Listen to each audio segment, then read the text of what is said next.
저는 변화에 대한 관심이 많이 있습니다. 목회자가 되었지만 또 지금까지 제 인생을 살아오면서 어떻게 해야지 우리의 삶이 하나님 앞에서 변화를 할 수 있는가.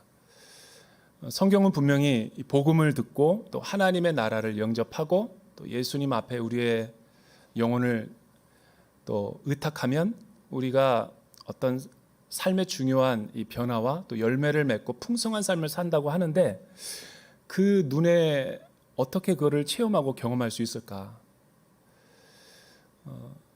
새해가 맞이했지요. 여러분, 새해를 맞이했지만 우리의 삶은 자연적인 시간, 양적인 시간이 흐른다고 해서 철이 들거나 변화되는 게 아니에요. 우리는 나이 들면 경륜이 많아지고 또 하나님의 섭리를 깨닫는다라고 생각할지 모르지만 성경은 그 반대입니다. 그 변화와 시작은 나로부터 시작되는 것이 아니라 하나님으로부터 주도권을 갖고 시작되기 때문에 하나님이 요구하는 그 믿음의 통치를 받을 때만이 우리의 삶이 변화되고 하나님의 다스림 가운데 열매 맺는 삶을 살게 되는 거죠. 우리 팬데믹 기간 2년 동안을 지나면서 우리는 엄청난 이 재난 가운데 우리가 의도하지 않았지만 순응하게 되고 그 체제의 프레임 속에 우리가 지금 갇혀서 살게 됐어요. 저는 무엇보다도 이 엄청난 재난 속에서 가장 큰 피해자는 우리 성도님이라고 봅니다. 자기가 하는 것은, 할 수 있었던 것은 교회 다니는 것밖에 없었는데 평생 믿은 이 하나님과 이 교회 생활을 반강제적으로 예배당에 못 나오고 또 영상으로 시청해야 되고 또 두려움과 불안 가운데 우리가 살아갈 수 있게 지금 이렇게 어려운 환경 가운데 내가 처해져 있는데 미래가 두렵고 불안하고 내 삶을 앞으로 어떻게 영위해야 되는가, 이런 미래에 대한 걱정으로 너무 많은 성도님들이 혼란을 경험하고 있어요. 또 이 어려운 시대 가운데서 생업에 종사해야 되고 직장과 또 사업을 해야 되고 또 전업주부로서 자녀도 케어하고 양육해야 되는 우리로서는 이중 삼중적인 고통을 경험하고 있는 것이 사실이다라고 저는 생각합니다. 하지만 분명하게 여러분들에게 말할 수 있는 것은 우리 인간이 재난 속에서 아무것도 할 수 없고 올라가지도 못하고 내려가지도 못하고 뒤로 가지도 못하고 앞으로 전진하지도 못하는 이 정체되어 있는 것 같은 이 내 실존 속에서 내가 아무것도 할 수 없고 무력하고 침체되어 있는 이 상황 속에서 실패와 절망을 하고 있는 가운데서도 하나님은 하나님의 역사와 일을 준비하고 계시는 거예요. 우리가 분명히 여러분들이 체념하고 또 하나님을 시선을 고정하고 우리가 소망을 둬야 될 이유는, 여러분, 이 재난이 반드시 여러분의 삶을 새롭게 변화시켜 주시고 또 하나님이 여러분들의 가정을 지금 만지시고 있는 거예요. A라는 문이 닫히면 B라는 문이 열릴 것이고 또 B라는 나의 계획이 절망한다 할지라도, 닫혀있다 할지라도 걱정하지 말 것은 하나님은 또 다른 길을 예비하고 계세요.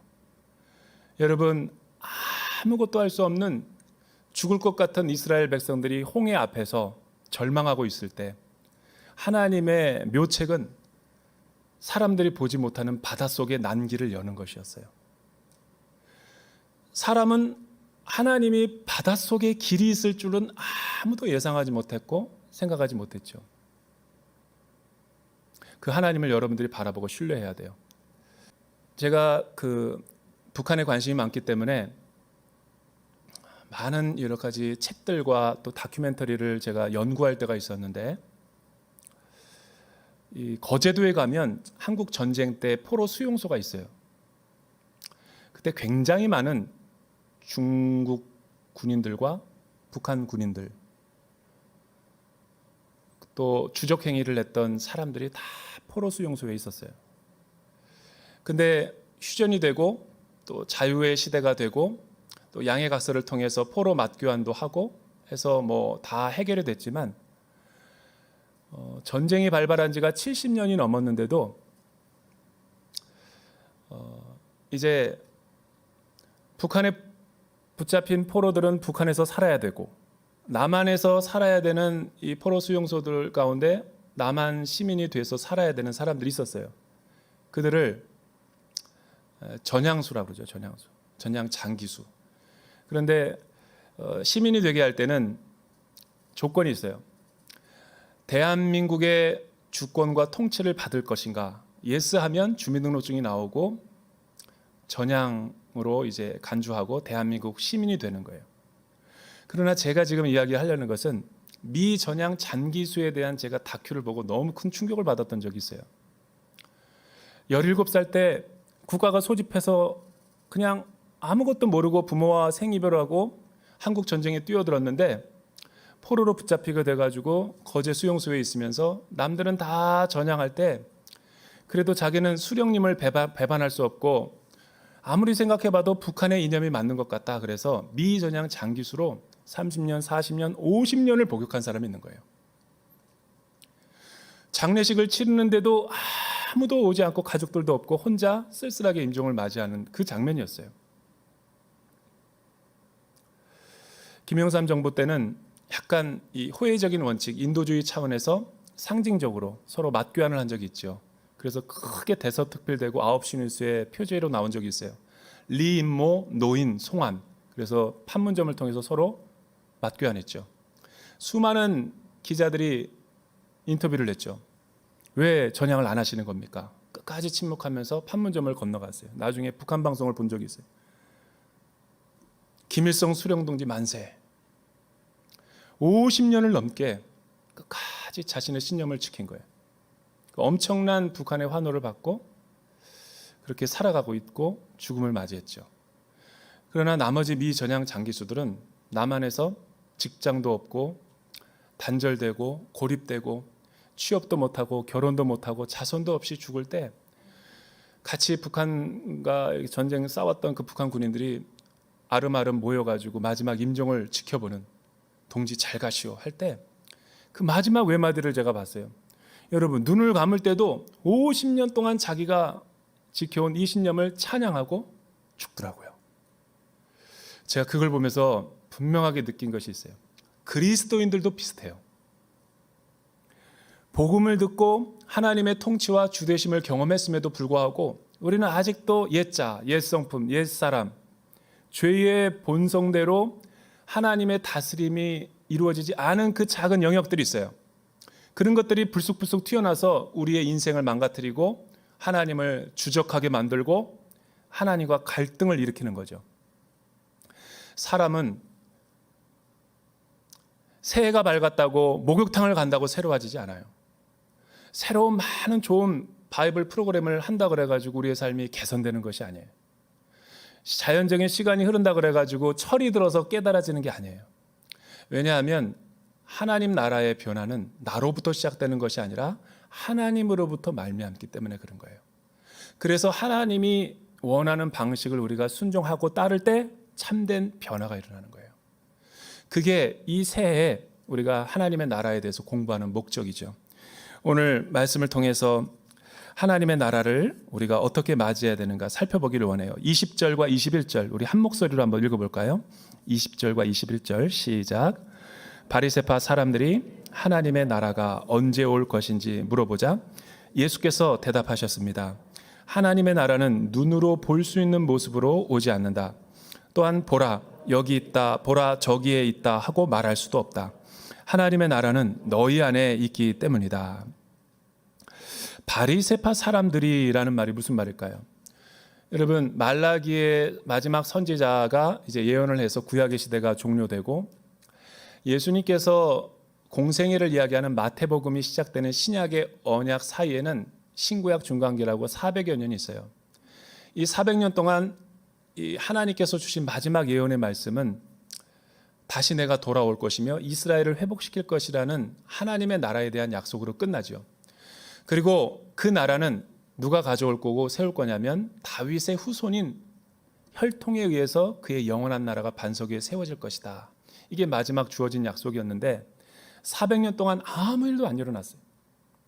그러니까 이 400년 동안에 무슨 일이 있었을까요? 사람들은 메시아가 또 하나님 나라가 어떤 모습일까 기대하고 열망이 마치 오늘날 대한민국의 대통령이 누가 될 것인가의 그런 열망과 관심처럼 똑같았어요. 한 10배는 심했을 것이죠. 그래서 사람들은 자기가 생각하는 방식으로, 바리새파 사람들은 말씀을 잘 묵상하고 지킬 때 그 메시아를 구원을 받을 것이다. 또 사두개파 사람들은 초월적인 부활의 세계가 아니라 이 땅에 하나님의 나라가 임할 것을 알고 일상에서 하나님의 나라를 세우려고 했고, 또 에세네파와 세례 요한과 같은 사람은 속세를 떠나서 타협하지 않고 빈들에서 금욕적이고 절제된 삶을 살면서 주의 나라가 임한다고 믿었고, 열심당원과 헤롯당원들은 정치적인 외교력을 통해서 또 무장봉기를 통해서 테러를 통해서 그 나라가 온다고 생각했어요. 그러나 예수님 앞에 선 이 바리새파의 대화에 우리가 의하면 그런 식으로 하나님의 나라가 오지 않았다라는 거예요. 사람들이 원하는 방식, 자기가 생각하는 눈에 보이고 자기가 꿈꾸는, 그들이 꿈꾸는 나라가 하나님의 나라가 아니라 예수님은 하나님의 나라가 이렇게 임한다라고 가르쳐주는 장면이에요. 바리새파 사람들은 예수님을 붙잡아 놓고 토론을 했죠. 뚝뚝 이렇게 둘러싸아서 예수님을 중앙에 놓고 당신이 메시아라고 그러는데 어떻게 하나님의 나라가 임하는 겁니까? 고소할 조건을 얻고자 했는데 우리 주님은 단도직입적으로 눈으로 볼 수 있게 물리적인 공간에서 임하는 것이 아니라 여기 있다 저기 있다, 위치와 장소와 시간에 의해서 오는 것이 아니다. 이 말은 보이지 않게 임한다는 말이에요. 하나님의 나라가 눈에 보이지 않으니까 없다라는 게 아니라 아주 미세하게 작게 천천히 점진적으로 이루어진다라는 걸 이렇게 표현한 거죠. 왜 예수님은 이렇게 말해야만 됐을까요? 왜 예수님은 사람들이 원하는 방식으로 도래하지 않았을까요? 그것은 사람들의 죄성 때문에 그런 거예요.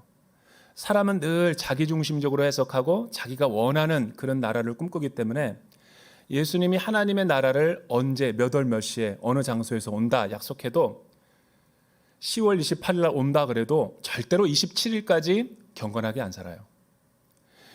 미리 안 그 지식과 정보를 가지고 방탕하고 타락한 삶을 살다가 그 전날 메이크업 해가지고 단장해가지고 하나님 앞에 쓰려고 하는 나쁜 본성이 있어요. 설령 여러분은 안 그럴 거라고 생각하지만 여러분을 못 믿어서가 아니라 데이터를 보면 그래요. 그러니 설령 내가 28일 날은 나는 그렇게 살지 않을 겁니다 라고 해도 27일까지 방탕하게 살다가 방탕하게 산 그 습관과 몸에 밴 불경건한 삶 때문에 28일을 놓칠 수 있어요. 그래서 안 가르쳐 주는 거예요.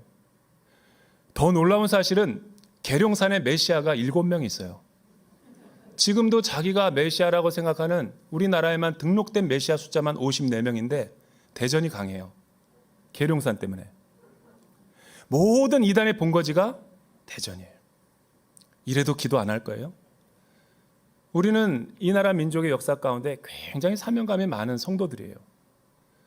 치열한 영적인 싸움이 벌어지는 발원지가 여기인데 우리 성도들은 이 기도의 정말 영적 싸움에서 잘 안 하려고 그래요. 지금도 신천지나 구원파나 수많은 사이비 이단 종파에서 시한부 종말론자들이 자기가 메시아라고 그래요. 근데 왜 그렇게 오면 안 될까요? 거기에는 수십만의 유튜버의 조회수와 많은 사람들이 미혹당해서 몸과 마음과 재산과 가족들을 다 뺏겼어요. 제가 우리 성도들 가운데도 있어가지고 그분을 제가 돕는 일을 6개월 이상 동안 했어요. 안 돼요. 왜 안 되는 줄 아세요? 올바른 말씀을 가르쳐 주는데도 안 믿어요. 계좌로 이체시키라 그러면 어떻게 그렇게 목사가 아울리치 가자 그러면 가지 않는 분이 그렇게 거액을 헌금할 수 있는 믿음이 어디서 오는지, 이런 게 다 인간적인 행위 구원의 기초라는 거예요. 그래서 하나님은 안 가르쳐 주는 거예요. 그런데 예수님은 하나님의 나라는 너희 안에 있다라고 그러는데 66권 가운데 가장 난해한 구절이죠. 오랜 논쟁이 있었고 사실은 이 부분을 어떻게 해석하느냐에 따라서 말씀이 달라져요. 이 말을 오랜 다른 성경, 영어 성경에 보면은 in, within, 또 in my heart 이런 식으로 해석을 해놓은 데도 있고 또 among you. 근데 이 단어를 원어를 보면 헬라어 n이면 in, within이 맞지만 여기에 쓰인 단어는 엔토스라는 독특한 단어예요. 엔토스는 영어로 굳이 번역을 하자면 among, between, 또 우리 공간 사이에 있는 뜻이에요. 그런데 인이라고 너희 안에 마음에 있다고 생각하니까 한국에 있는 많은 부흥사들이 이 말을 어떻게 왜곡했냐면 심령 천국이라는 말로 곡해를 해버렸어요. 여러분, 바리새인들이 하나님 나라를 적대하는 사람들인데 너희 안에 있다라고 해석하면 모순이 되는 거죠. 그런데 아무리 신자들에게도 이 말씀을 너희 안에 있다고 해도 잘못될 수밖에 없는 게 하나님의 나라는 여기 있다 저기 있다 시간과 공간의 개념이 아니기 때문에 그렇게 해석하게 되면 교회 안에만 하나님이 있고 이 세상의 정치, 경제, 사회, 문화, 온 우주 피조적인 하나님이 없기 때문에 코로나가 온 거예요. 그렇게 생각하기 때문에 교회에서 예배를 못 드리면 이 방역 정부를 비난하는 일을 하는 거예요. 하나님의 나라는 그게 아니죠. 우리 일상도 되고 가정도 되고 교회도 되고, 왜냐하면 성전에 계신 분이 하나님이 아니기 때문에 그래요. 왜냐하면 보이는 세계와 보이지 않는 나라를 하나님은 창조하신 창조주 하나님이시니까 그런 거죠. 그런데 예수 믿는 사람들은 자꾸만 자기 안에 배타적인 구원을 가지고 교회에만 있기를 원해요. 그래서 예배당에 못 드리니까 데모를 하는 거예요. 그건 잘못된 거예요. 이원론이죠.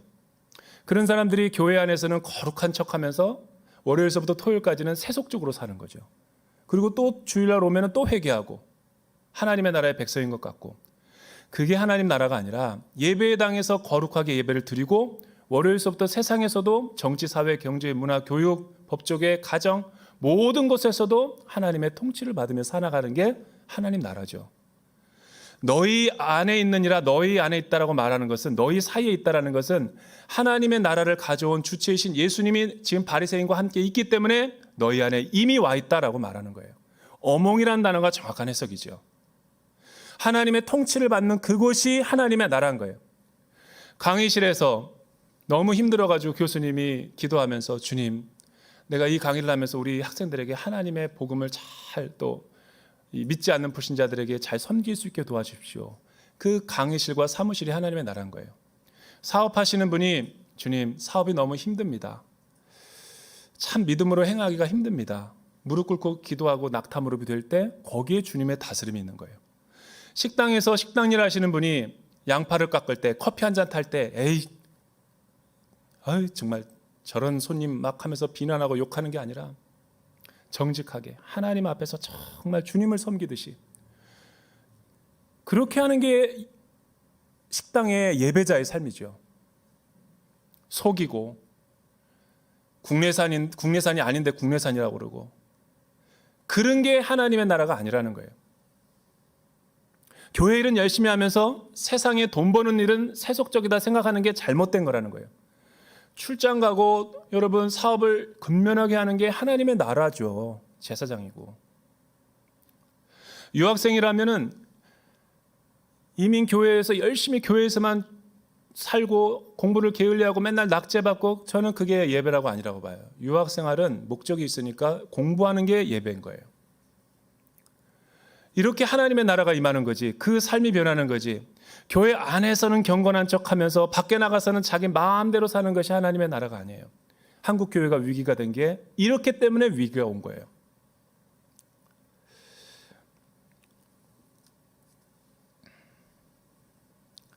두 번째는 22절에서 23절이죠. 우리 같이 한번 읽어볼까요? 시작.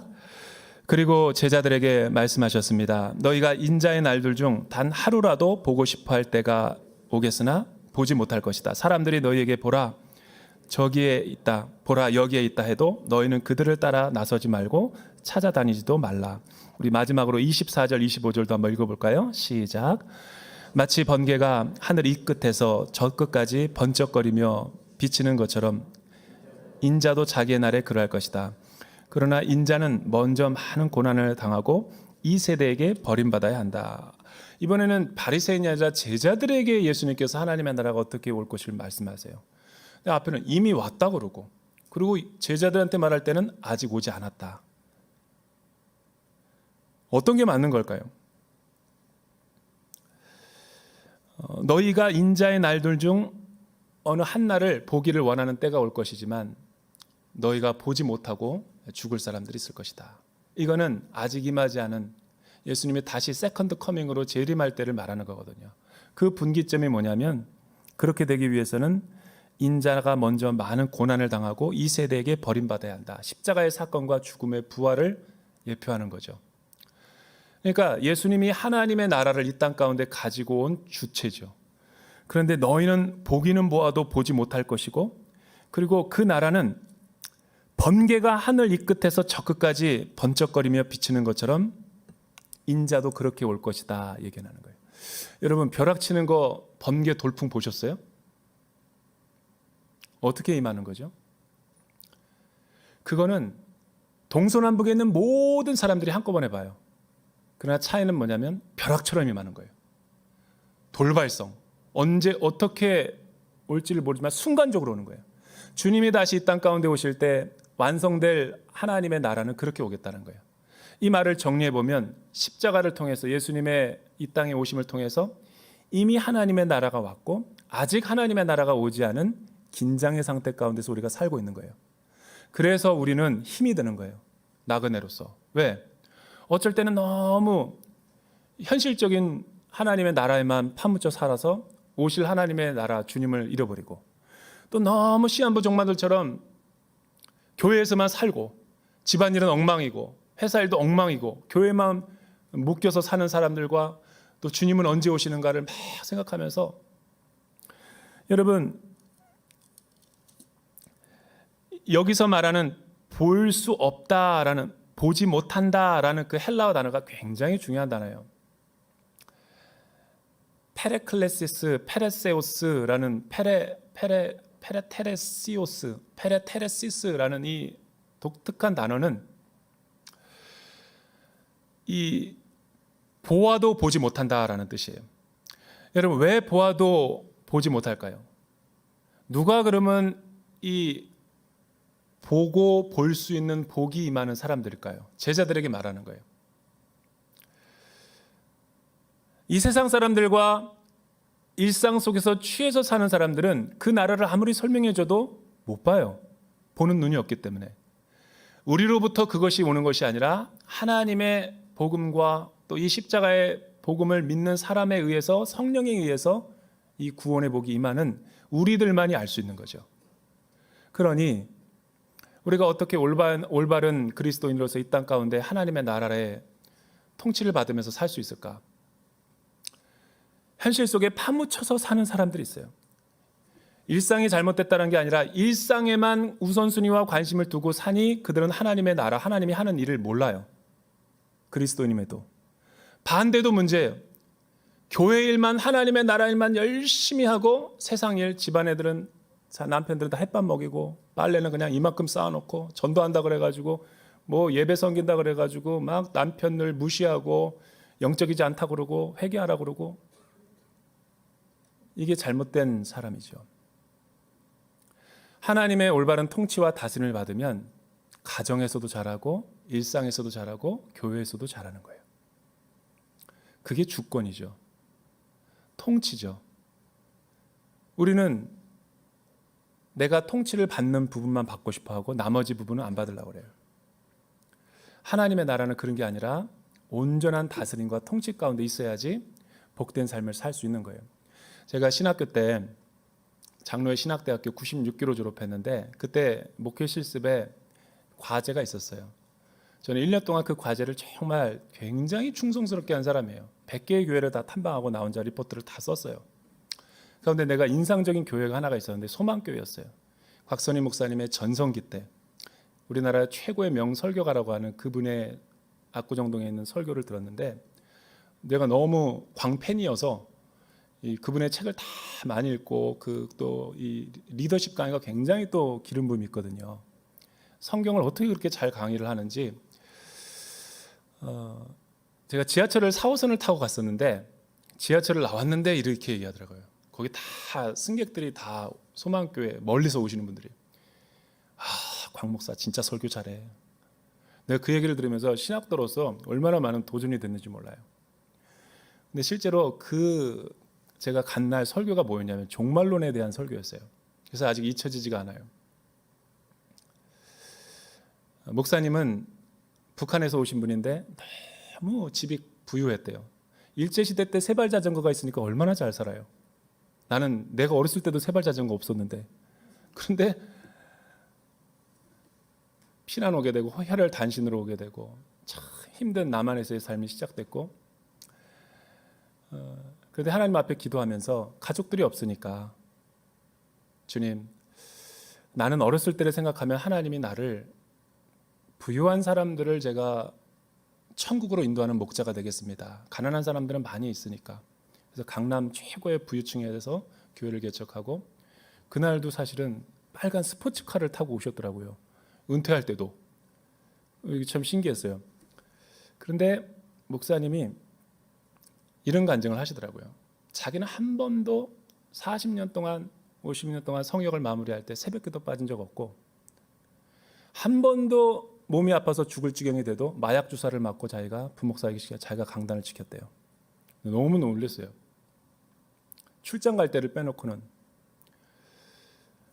근데 그날 북한 사람이기 때문에 북한 말투로 하래요. 그래 옳시다. 똑바로 하시라요. 그렇게 살면 안 된다고. 예수 믿는 사람이 정말로는 하나님 나라를 어떻게 맞이할 것인가? A라는 여자와 B라는 여자가 있었대요. 갓 결혼해서 신혼 부부였는데, 근데 두 사람의 아내가 남편을 기다리는 모습이 너무 다르더래요. A라는 새색 씨는 남편 출근할 때 허거해주고 여보 잘 다녀와요 그런데요. 이게 새색 씨니까 이제 한복을 입고, 그리고 남편이 돌아왔어요. 너무 이 신혼의 그 기쁨을 아니까 빨리 집에 가고 싶어 들어왔는데, 나를 아침에 마중한 거 그 모습 그대로 현관에 앉아 있더래요. 아무것도 안 하고 여보 이제 오셨어요? 너무 놀랬대요. 그래서 도망가 버렸대요. 근데 B라는 여자는 잘 다녀와요. 그리고 신랑을 보내고, 우리 남편이 5시에 오니까 장을 봐가지고 된장찌개를 맛있게 끓이고 열심히 한 남편을 위해서 두부 막 이렇게 썰다가 띵동 그러니까 기쁘게 손을 이렇게 씻으면서 나갔대요. 여보 이제 와요? 근데 그 남편이 어떤 여자를 신부로 더 좋아할까? 신랑은 주님이십니다. 신부는 우리고.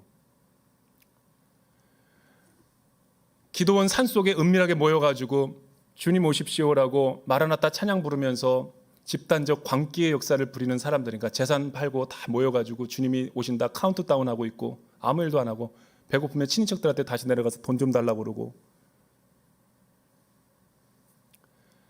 주님이 내일 오시더라도 내가 오늘 일본 출장이 있다. 일본 가고, 우리 자녀가 미국에서 유학한다. 뉴욕에서 주님 만나는 거고, 내가 병원에 있다. 병원에 누워가지고 찬송 들으면서 주님 품에 안기는 거고. 이게 하나님의 나라의 임재지. 늘 통치와 다스림을 받고 어느 특정한 시간 특권한 장소 자기가 원하는 방식으로 오는 것은 영적이지가 않은 거죠. 나는 그 말이 오늘 말씀과 정확한 맥락이라고 봐요. 오늘날 한국교회는 잘못된 종말론을 갖고 있어요. 왜냐하면 교회 안에서만 거룩하고 세상 일은 세속적이다라는 이원론적 개념 때문에 그렇죠. 그렇지가 않아요. 어몽류 예수 믿는 사람들이 가는 곳에 하나님의 나라가 임하는 거예요. 그렇게 살아가기를 주님의 이름으로 축원합니다. 기도하겠습니다. 사랑하는 주님,